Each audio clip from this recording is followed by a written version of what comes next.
السلام علیکم۔ آج ہم انشاءاللہ اپنا دوسرا کلمہ کو پڑھیں گے اور سیکھیں گے اور اس کے الفاظ کو ٹھیک طور پر ادا کرنے کی کوشش کریں گے۔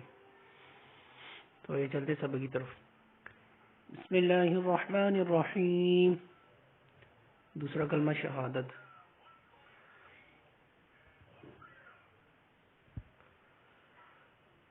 اشہد ان لا الہ الا اللہ۔ اشہد ان لا الہ الا اللہ۔ الا اللہ وحدہ لا شریک لہ۔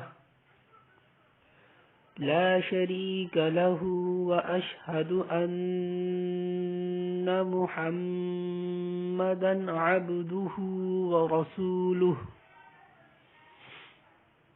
ترجمے کے ساتھ پڑھتے ہیں۔ اشہد ان لا الہ الا اللہ۔ میں گواہی دیتا ہوں کہ اللہ کے سوا کوئی معبود نہیں۔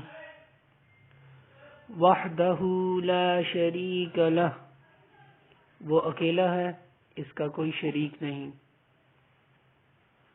واشہد ان محمدا عبدہ ورسولہ، اور میں گواہی دیتا ہوں کہ بے شک محمد صلی اللہ علیہ وسلم اللہ کے بندے اور رسول ہیں۔ تو آپ الفاظ کو بار بار سنیں اور بار بار دیکھیں کہ کہیں ہمارا جو تلفظ ہے یا مخارج ہیں وہ غلط نہ ہو۔ تو اس لیے یہ ہم پہلے اپنے 6 کلمات کو سیکھیں گے، اس کے بعد پھر نیا سبق جو ہے وہ نماز کا شروع کریں گے۔ تو اس کو آپ بار بار سنیں اور دیکھیں اور پریکٹس کریں۔ اگر الفاظ میں تلفظ میں کہیں پر تھوڑی سی غلطی ہے تو اس کو ٹھیک کرنے کی کوشش کریں۔ تو ملتے ہیں انشاءاللہ نیکسٹ ویڈیو میں، تب تک کے لیے اجازت، اللہ حافظ۔